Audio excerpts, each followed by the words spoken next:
this. Alright. Now we have 5 mana 5/5 Mage Tourist Battlecry. In 3 turns, replay every spell you've cast between now and then.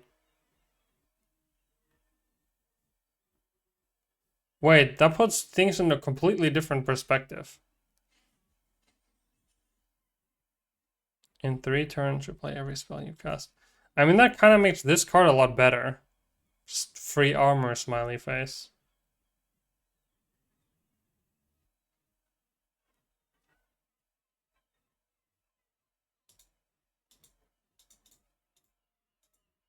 In 3 turns. I mean, so if you're not dead, you win, right? Replay every spell you've cast between now and then. Huh? I mean, I understand. You're like a druid, so you don't have that much. But I don't know, dude. Like, we just play 0 mana taunts when we put this there. And then we get mage cards. Let's have a look at the mage cards. Okay. Deal 2 damage to enemies. This is pretty fun without druid. Tide pools. Discover a spell that costs 3 or less. After you cast a spell, reopen this. Ah, okay. So we get 3 innervates. Gotcha. I understand. Because if I'm a druid, this can only discover druid spells. Interesting. Interesting. Triple innervate, which is like 0 mana, do nothing. But it's fine. Because I use this to ramp. Or I get the 1 mana, the funnel cake thing, which gives me 2 mana. Nice. Your first spell each turn costs 3, 2 or less. Okay, we don't care about this. Deal 2 damage to all minions if none die. We don't care about this. Battlecry, the next spell you draw is cost when drawn. That's also not good in Druid. Draw a different spell. Summon a random minion of that cost. Is also not good in Druid. Choose a minion. If it's an enemy, freeze it. If it's friendly, give it spell damage +1.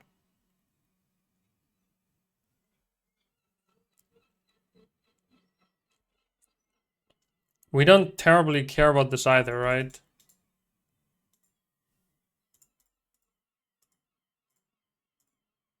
I mean, spell damage +1 is interesting, but we already have the location. We have so many ways of getting it. Do we really need to freeze a minion? I mean, freezing a minion lets us stall out games.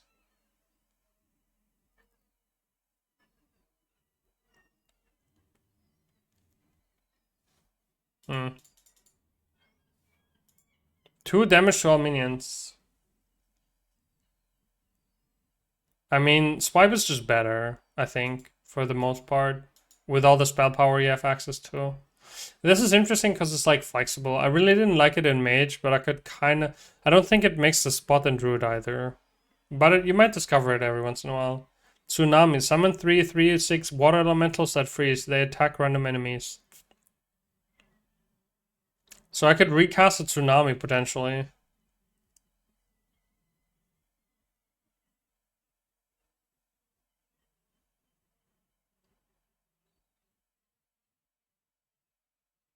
Like, card flexibility is nice, because, I mean, if you think about the gifts, some of the gifts are playable just because they're flexible, right? They're not super good cards, but they're flexible, so it makes them playable. I mean, the thing, though, is that if you have a lot of mana, this is, like, really powerful. On 8 mana, you don't want to do this, but I feel like if you play this... If I play this on turn 6, it can be game ending. If I put this on turn like 5 or 6, there's a lot of decks that just want to cry. Like it freezes their, like clears half their board, freezes it, and clears their, like freezes their face. If they're a demon hunter, they like cry. I don't know. I think 8 mana 3/3/6 water elementals that freeze is like, I think this card's already good, but if I can cheat it out, it's insane. Like, sure. And then it gets recast next turn. Why not?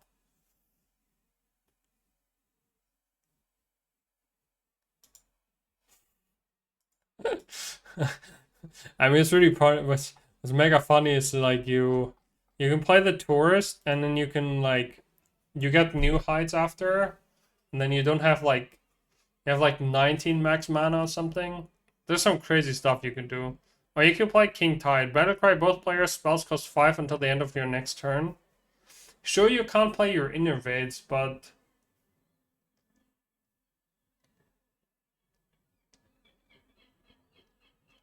Like, if I play against a deck that doesn't have too many super expensive spells, I don't know. Like, what if I just get out an early Tsunami with this? Listen to, like, listen to Tsunami. It's insane in Mage, but it's also insane in Druid. It's also the biggest Stomper you can possibly put in any deck.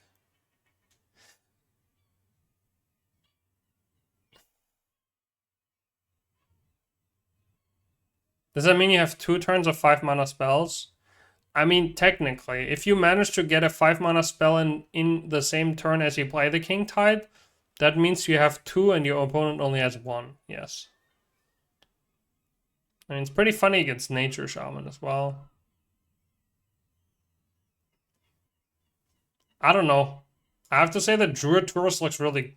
Like, sure you don't get to use that many cards, but I don't... Like, Druid has such a solid kit that I don't want that many more cards. I think Tide Pools has potential to work in Druid. I think Tsunami and King Tide have potential to work in Druids. I think all the other cards probably won't see play, but it's also fine. The card is good by itself. Like, some of the other tourists, like Ham the Hungry, they're like garbage cards by themselves. It's like 6 mana, 5/5 taunt. But, I don't know. The Druid cards, it's a 5 mana, 5/5 that replays every spell you've cast between now and then. Like, you just innervate 3 times or something like this.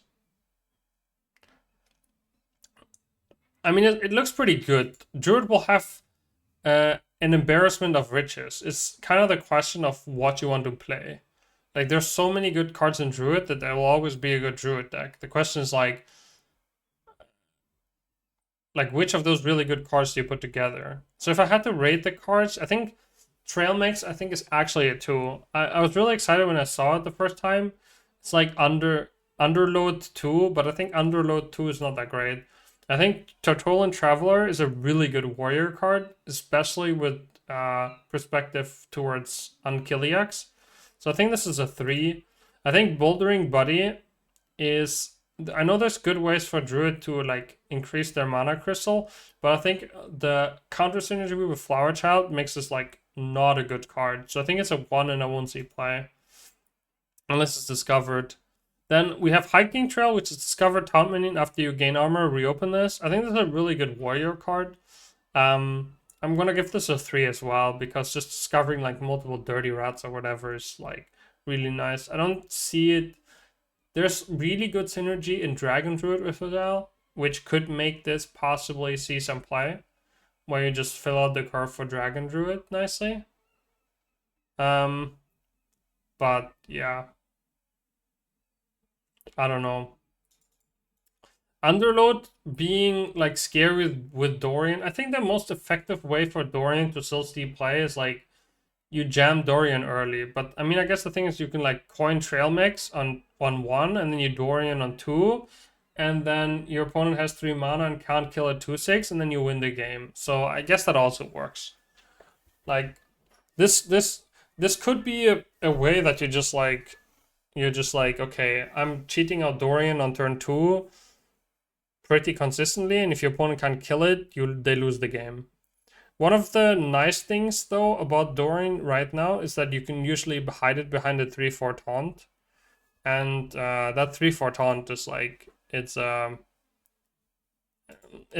of the things that makes Dorian even scarier than it already is. And you can't do this with a 3/4 taunt because the 3/4 taunt refreshes mana crystals. So unless this is for the entire... Oh, it's 2 mana crystals next turn. It's for the entire turn, right? This is interesting. This is something we'll have to think about. If this is for the entire turn, so you actually have 4 mana crystals that you can potentially refresh. So if you, let's say you coin this on 1, and then you play the 3/4 taunt and Dorian on 2, and then you win the game. If that works, Dorian's getting nerfed. If that works, Dorian is 100% getting nerfed. That's my hot take of right now. This card won't get nerfed, but Dorian will. Dorian will be like, I don't know, will get nerfed. The card's crazy in that kind of stuff. All right. Dosing Dragon, I think, is a 3 because it just synergizes super well. I think Hydration Station is probably a 2 because it's pretty expensive, but it's like a neutral Dr. Boom for Druid. So super crazy and stabilizing as well. Maybe even a 3. I think New Heights is a 4. I think Sleep Under the Stars is a 2. I think Cruise Captain Laura is a 2. And I think Mista Vista is a 3, the Mage Tourist. So really, I think those are the highest rated cards I've had. And Druid already has a crazy kit. So I think I'm looking forward to playing some more Druid next expansion. It looks really good. And I think not only does it look good, but it also, what I really appreciate about these Druid cards is that they're going to open up different ways of playing Druid as well. A little bit more consistency without Druid. Some other ways to explore the game with like even more mana. So I'm excited for these cards. I think they're not only strong, but they're also, yeah, they're also pretty interesting.